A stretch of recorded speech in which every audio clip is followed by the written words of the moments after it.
이스라엘 자손의 온 회중이 실로에 모여서 거기에 회막을 세웠으며 그 땅은 그들 앞에서 돌아와 정복되었더라.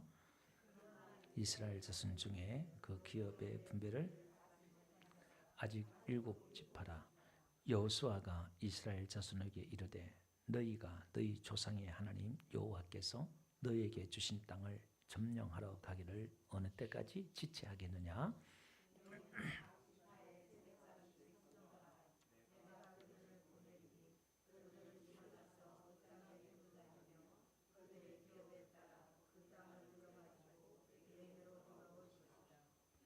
몇 절이죠? 네. 그들이 그 땅을 7부분으로 나누되 유다는 남쪽 자기 지역에 있고 요셉의 족속은 북쪽에 있는 그들의 지역에 있으니 그 땅을 7부분으로 그래서 이곳 내게로 가져오라. 그러면 내가 여기서 너희를 위하여 우리 하나님 여호와 앞에서 제비를 뽑으리라. 레위 사람들은 너희 중에 분깃이 없나니 여호와의 제사장 직분이 그들의 기업이 됨이며 각과 루벤과 므낫세 반지파는 요단 저편 동쪽에서 이미 기업을 받았나니 이는 여호와의 종 모세가 그들에게 준 것이니라 하더라. 그 사람들이 일어나 떠나니 여호수아가 그 땅을 그리러 가는 사람들에게 명령하여 이르되 가서 그 땅을 두루 다니며 그것을 그려가지고 내게로 돌아오라. 내가 여기서 실로의 여호와 앞에서 너희를 위하여 제비를 뽑으리라니. 그 사람들이 가서 그 땅으로 두루 다니며 성읍들을 따라서 7부분으로 책에 그려서 실로 진영에 돌아와 여호수아에게 나오니 다같이 여호수아가 그들을 위하여 실로 여호와 앞에서 제비를 뽑고 그가 거기서 이스라엘 자손의 분파대로 그 땅을 분배하였더라. 아멘. 성경은 성경이니까 또 그냥 넘어갈 수도 있는 이야기다 생각되고 좀 지루하죠. 계속 땅을 분배하고 뭐 그냥 간단하게 이렇게 말하면 될 걸 계속 뭐 땅을 분배하는 이야기가 나오고 그렇습니다. 우리가 성경을 볼 때나 설교를 들을 때 뭐 땅을 나누고 뭐 이렇게 하는 게 뭐 지금 무슨 의미가 있나 싶습니다. 그런데 성경에서는요, 우리 신앙의 여정들을 우리가 어떻게 신앙생활을 해야 될 것인가에 대해서 구약이 이스라엘 역사들의 그 사건을 통해서 우리에게 그림으로 시청각의 그림으로 우리에게 가르쳐주고 있어요.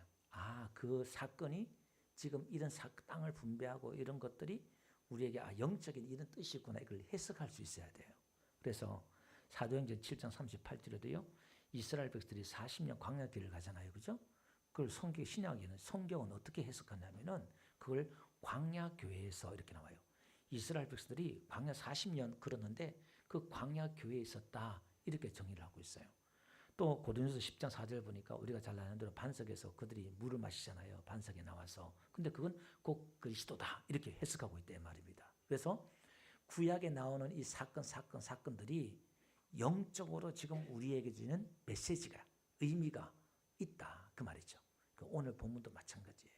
홍해를 걷는 걸 세례라고 그러기도 하고, 그죠? 만나 내린 것을 예수님이 나는 생명의 떡이다, 하늘에서 내려온 떡이다 이렇게 말하고, 그러니까 그 사건 하나하나가 우리에게 주는 영적 교훈과 의미가 있다. 그래서 그걸 어떤 사건으로 문자적으로 읽어내는 게 아니라 복음으로 읽어내고 영적으로 읽어낼 수 있어야 돼요. 여기서 이제 사단이 장난을 치는 거예요. 하나님의 말씀을 복음으로 잘 해석해야 되는데 영적으로 해석하는 그 과정 속에서 사이비나 이단들이 막 나와요. 이상하게 막 해석하고 비유를 들고 막 이렇게 하다 보니까 와 신기하다 보니까 나중에 사이비고 이단이고 막 그래요. 그 성경은 영적인 이런 세계에 딱 들어가면 하나님의 말씀이나 진짜 복음으로 하나님의 중심으로 딱 서 있지 않으면 이게 이상하게 풀어가요. 그리고 막 풀다가 돌아가다가 어떻게 해요? 내가 하나님이다 이렇게 해버려.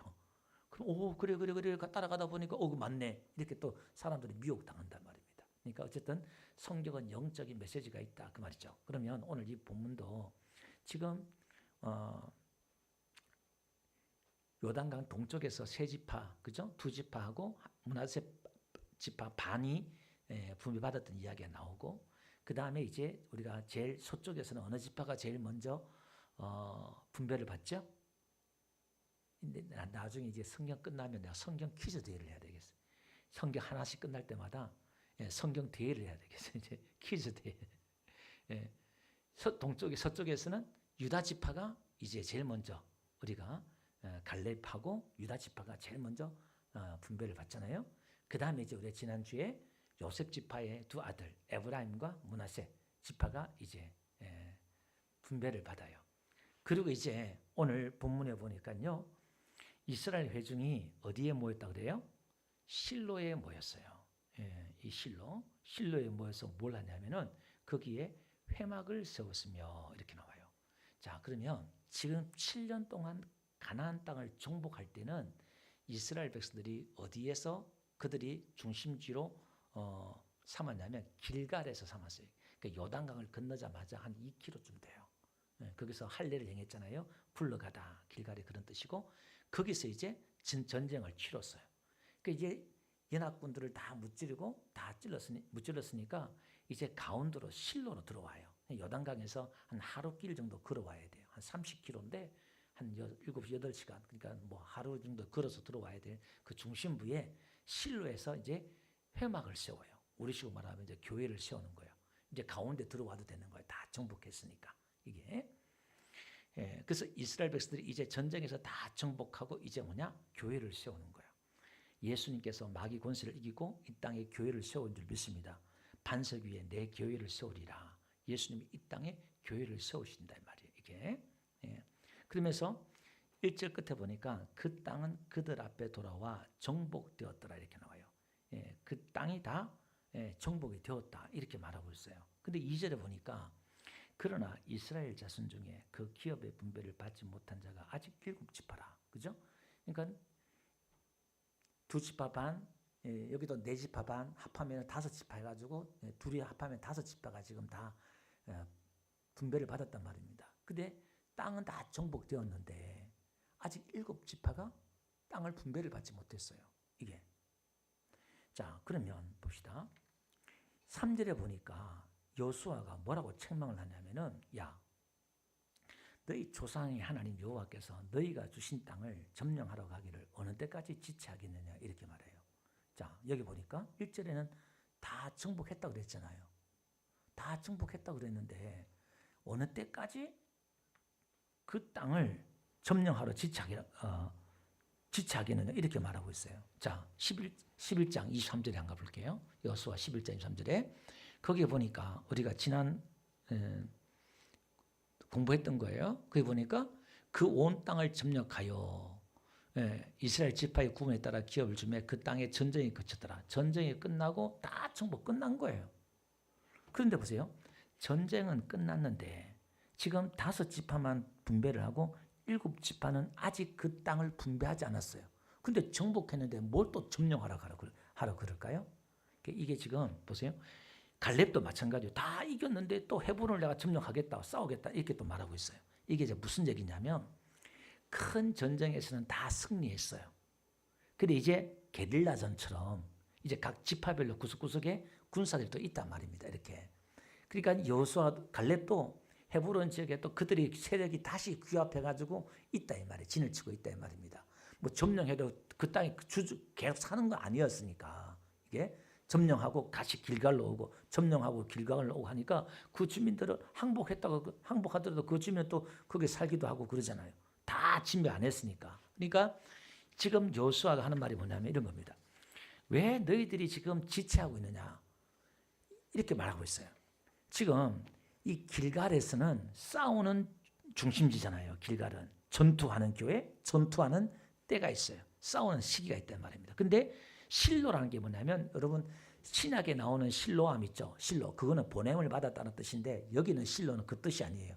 실로흐란 말인데 이거는 안식의 장소란 뜻이에요. 이거는 그러니까 지금 전쟁을 다 끝나고 중심부에 들어와서 안식의 그 장소에서 몰라요? 교회를 세우는 거예요. 거기서 이제 하나님 앞에 안식을 이제 누리는 거죠. 이게 그러니까 우리의 신앙도 싸울 때가 있고 전쟁해야 될 때가 있고 전쟁에서 처절하게 싸워야 될 때가 있어요. 신앙의 단계도 보면 교회도 이 지상의 교회도 싸우는 교회지만 근데 어느 시점에 가면 이제 뭐냐 안식의 단계가 있어요. 그 안식을 누리는 단계가 있다 이 말입니다. 단계가 다 있어요. 그러니까 우리 신앙의 여정을 지금 다 보여주고 있는 거예요. 그런데 지금 이들이 거기서 지체하고 있어요. 다시 말해서 예배를 세우고, 여기 또 우리가 중심 생각할 수 있는 것은 뭐냐면, 들어가서 우리가 항상 이스라엘 백성들은 성막 중심이에요. 이 회막이 성막이에요. 예, 모인다, 거기서 모인다 그래서 회막이다 그거 막 그래요. 그러면 항상 그들이 뭘 중심으로 신앙생활을 해야 되는지 우리에게 가르쳐주고 있다. 교회 중심으로.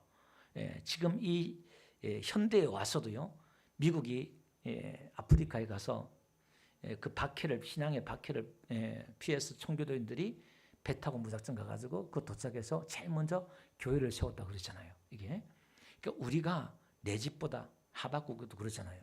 하나님의 집은 그런데 내 집부터 짓기 바쁘단 말이에요. 그러니까 하나님이 재앙을 주신다 이렇게 말하고 있잖아요. 그러니까 우리는 하나님의 중심, 교회의 중심, 말씀 중심, 우리 교회 개혁주의가 이야기하는 게 그런 것들이에요.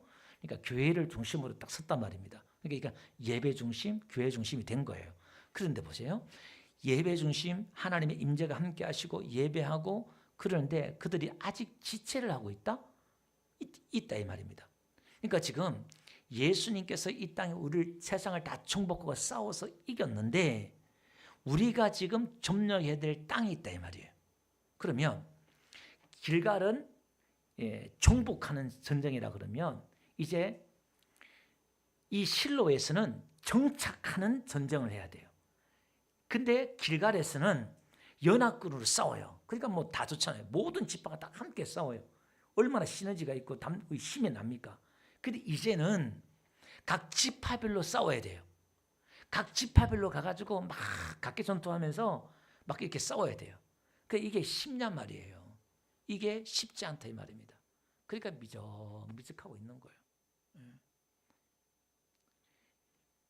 그들이 속도를 늦추고 있는 겁니다. 그러니까 우리의 신앙생활은 마찬가지예요. 예수님이 십자가에서 우리 인생의 문제를 다 해결해 주셨지만 저와 여러분들이 내가 개척하고, 우리 지난주에 스스로 개척해라. 에브라임이 땅 더 주세요. 그때 야 네가 개척해라. 스스로 개척해라. 그랬잖아요. 그 일맥상통하는 의미예요. 우리가 신앙 안에, 믿음 안에 예수님이 우리 문제를 다 해결해 주시고 평안과 안식을 다 주셨지만 지금 내가 개척하고 내가 점령해야 될 땅이 있다 이 말이에요. 여러분 이 땅은 여기도 그러잖아요. 3절에 보니까 너희 조상의 하나님 여호와께서 너희에게 주신 땅 이렇게요. 자, 하나님이 땅을 주셨어요. 그럼 그 땅이 그냥 내 거 돼요? 그렇지 않습니다. 성경은 뭐라고 말하냐면 네가 밟는 땅을 다 주겠다는 거예요. 내가 밟아야 돼요. 내가 점령해야 돼요. 내가 개척해야 돼요. 내가 힘쓰고 애써야 된다 이 말입니다. 거저되는 게 아니다 이 말입니다. 하나님의 나라는 거저되는 게 아니다 이 말이에요.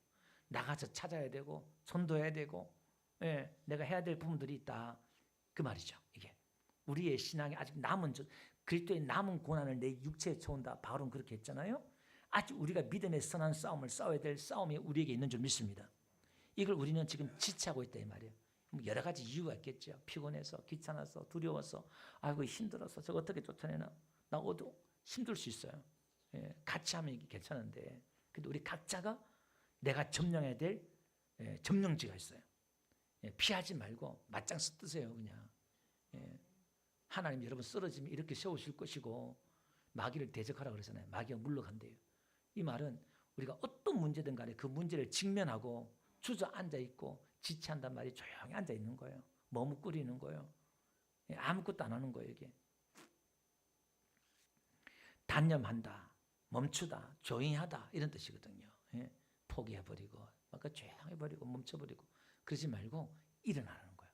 일어나서 내가 직면해서 안 되면 기도하면 되니까, 안 되면 두드려보고 기도해보고 구해보고 하면 되는 거예요. 그래서 구하고 두드리고 찾는 자에게 다 구해지고 찾아지고 열려지고 하는 게 그런 거죠. 그러니까 우리가 가만히 있다고 되는 게 아니라 움직여야 돼요. 성령님은 가만히 있는 게 아니라 하나님은 지금도 쉬지 않고 일하신 줄 믿습니다. 은혜 안에, 그래 순종이란 것은요, 조건이 아니라, 구원의 조건이 아니라 순종은 구원의 결과예요. 하나님이 우리를 구원해 주셨어요.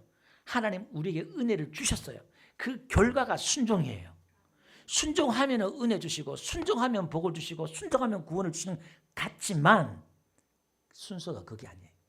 우리가 왜 순종해야 돼요? 왜 싸워야 돼요? 우리에게 승리를 주셨기 때문에 싸워야 되고, 우리에게 안식을 주셨기 때문에 우리가 싸워야 되고 할렐루야. 신앙이 이런 거예요. 그러니까 우리가 이 원리를 알 때에 우리는 싸울 수가 있고 나갈 수가 있는 거예요. 왜? 하나님의 그 은혜 안에 있기 때문에. 근데 내가 싸워야 되고 내가 해야 되고 거기 무슨 은혜가 있어요? 힘들지. 이미 우리에게 다 주셨다고 그러잖아요. 아멘. 하면 되는 거예요. 하면. 실패하더라도 하면 되는 거예요. 오늘 우리 각자 우리의 주어진 인생 가운데서 여러분 삶 가운데서 우리가 점령해야 되고 내가 기도하고 내가 싸워야 될 부분들인 줄 믿습니다. 개인적으로, 가정적으로, 교회적으로, 지역적으로 우리가 해야 될 부분들이 있다 이 말이에요. 그 싸움들을 싸워내는 저와 여러분 되시길 주님 축원드립니다. 그러면서 뭐예요? 가서 그 땅을 이게 뭐라 그래요? 그려오라 그러는데 여기서 뭐 그 땅을 그려가지고 오라는데 서서 기록해서 와라 이 말이에요. 1차적으로 각 지파에 3명씩 나와가지고 21명이잖아요. 가지고 그 땅을 다 기록해 자세히 기록해 오라는 거예요. 그러니까 1차적으로 그 땅을 이제 쭉 돌아보면서 7지파니까 7등분 해가지고 가져오는 거예요. 그 제비를 뽑겠다는 거예요. 이제 어디서? 실로 앞에서, 실로의 여호와 하나님 앞에서. 그러니까 제비를 뽑는단 말은 하나님의 주권을 인정한다는 거예요. 어떻게 어느 땅을 차지하든 간에 하나님의 주권을 인정해 드리는 거예요. 그리고 거기에 뭐가 따르냐? 순종이 필요한 거예요. 제비를 뽑는다는 것은 어떤 지역은 또 뭐 억울할 수도 있고 왜 이 땅을 줬냐 뭐 이런저런 이야기할 수 있잖아요. 근데 하나님 앞에서 내가 제비를 뽑겠다. 그래서 가나안 땅에서는 지금 하나님이 왕이시기 때문에 이런 법이 지금 성행하는 거예요. 사도행전에도 제비 뽑잖아요.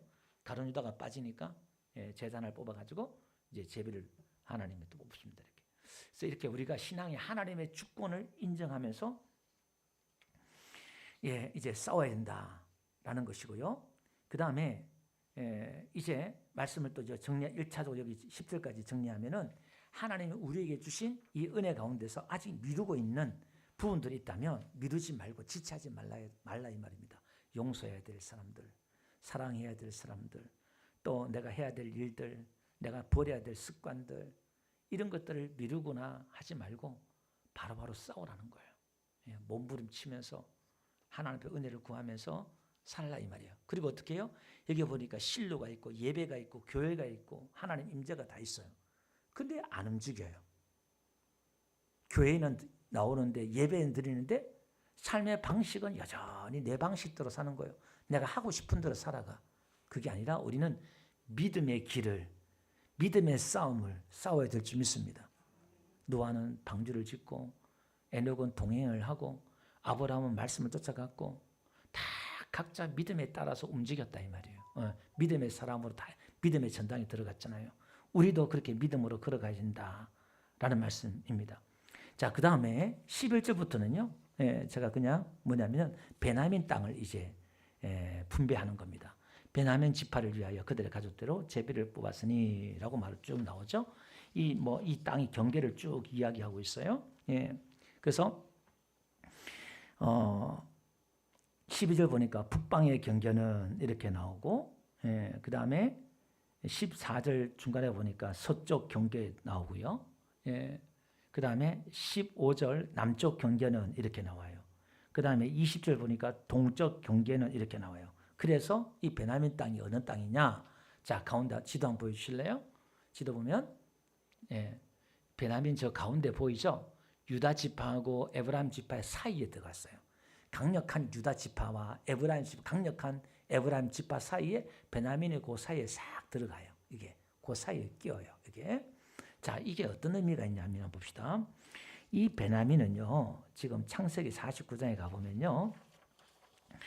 야곱이 베냐민을 축복하는 내용이 나와요. 이게 봅시다. 베냐민은 물어 뜯는 일이라 아침에는 빼앗은 것을 먹고 저녁에는 엉킨 것을 나누리라. 그러니까 이 베냐민이 아주 용맹스럽고 싸움을 잘해요. 사사에 가보면 이 베냐민 지파들이요. 레위 제사장의 첩을 건드려가지고 그 첩이 이제 죽어요. 그러니까 레위가 그 시체를 7동 지파별로 나눠가지고 전국에 다 보내가지고 세상에 하나님 믿는 이 백성들이 어떻게 이룰 수 있냐. 그래서 모든 지파들이 다 동원돼가지고 베냐민 지파와 싸워요. 그 이제 이스라엘들은 한 40만 명이 동원돼요. 근데 지금 베냐민 지파들은요 2만 6천 명이 동원돼요.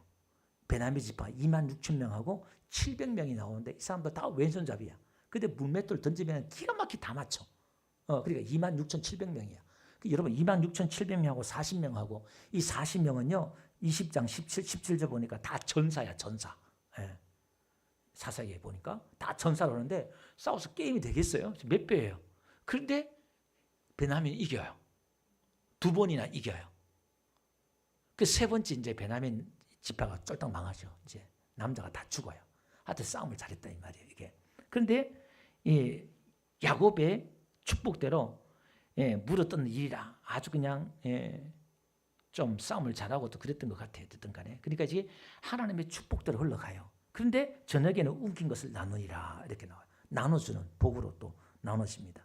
자, 그런데 보세요. 모세가 33장에 신명기 33장에 모세가 축복한 내용이 또 나와요. 12절 보니까 다 같이 한번 읽어봅시다. 시작.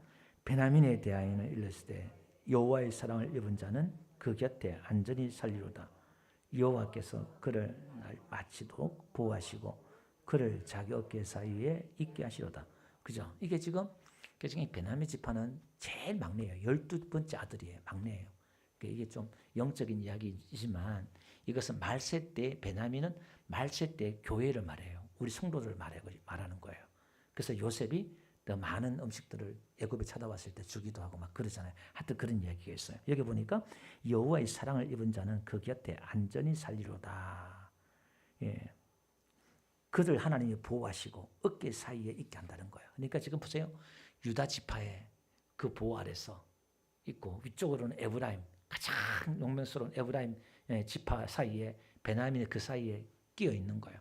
아이고 이 사이에 지금 내가 뭐 하나 싶기도 하지만 하나님의 보호막이 있는 거예요. 여러분 때로는요 뭔가 나에게 굴레가 있고 나를 속박하고 뭔가 좀 그런 것 같지만 그 속에는 하나님의 보호하심이 있습니다. 예.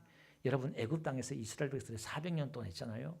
여기서 왜 종살이하고 고통을 당하나 막 그러잖아요. 그런데요 그 고난 가운데서 이스라엘 백성들을 하나님이 잉태를 하고 계셨어요. 부족 국가를 나라 국가로 사람 숫자를 늘리는데 애굽이란 나라 안에서 나라를 만들어버려요. 하나님이. 만약에 밖에 있었으면요 막 침공받아가지고 나라가 만들어질 새도 없어. 물론 하나님 지키면 하시겠지만 예? 그러니까 우리는 모르는 하나님의 계획과 뜻이 있다 이 말이에요. 내 고난과 어려운 문제 속에서도 뭔가 하나님의 보호하심과 지키심이 있는 줄 믿습니다. 오늘도 저와 여러분들은요 하나님의 그 사랑을 입은 자들이에요. 하나님 저와 여러분을 눈동까지 지켜준다 약속을 하셨어요. 오늘도 그 약속을 믿고 승리하는 저와 여러분 되시기를 주의 이름으로 축원합니다.